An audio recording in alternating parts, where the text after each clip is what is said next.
Vous avez compris que la prise en charge thérapeutique des fistules anales est un vrai défi pour nos patients, un vrai défi pour nous. Bonjour, je m'appelle Vincent Deparade, je suis le chef du service de proctologie médico-chirurgicale de l'hôpital Paris-Saint-Joseph. La particularité du service est de prendre en charge toutes les pathologies anorectales sur le plan médico-instrumental et également sur le plan chirurgical. Et du point de vue chirurgical, nous avons une importante activité avec bien sûr l'intention de guérir tous nos patients, mais également avec l'idée d'assurer un confort maximal en privilégiant des techniques mini-invasives, les dernières techniques d'épargne sphinctérienne. Par exemple, on utilise beaucoup le laser en pathologie hémorroïdaire, dans les fistules anales, dans le sinus spinal infecté. Et l'idée de tout ça est de prendre en charge les patients de telle sorte que ce soit lors d'une hospitalisation la plus courte possible et dans les meilleures conditions, notamment post-opératoires pour eux. Bonjour, je suis le docteur Amélie Barré, je suis assistante dans le service de proctologie et aujourd'hui je vais vous parler des fistules anales.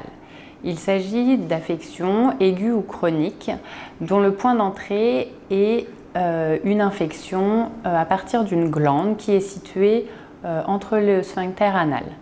Cette infection va ensuite s'étendre et aboutir à un trajet qui va aller jusqu'à la peau autour de l'anus. Ce trajet va traverser le sphincter anal. L'âge moyen de survenue est entre 30 et 50 ans et il touche un peu plus les hommes que les femmes.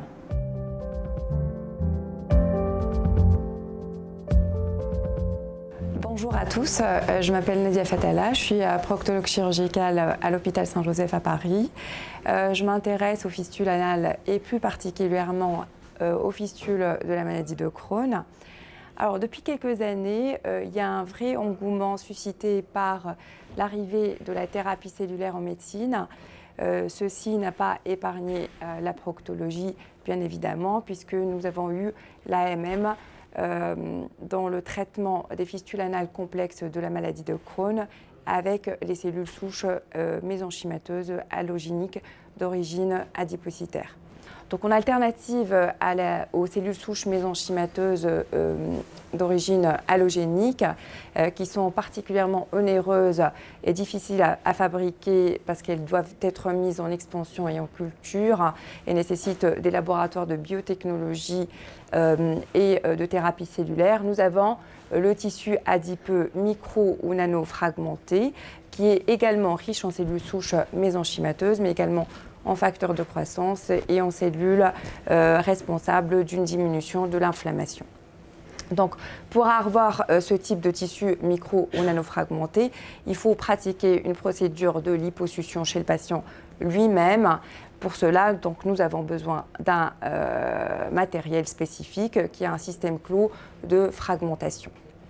Ensuite, en alternative, nous avons également le plasma riche en plaquettes, communément appelé le PRP, qui est encore plus facile à recueillir puisqu'il provient d'un prélèvement sanguin fait chez le patient lui-même.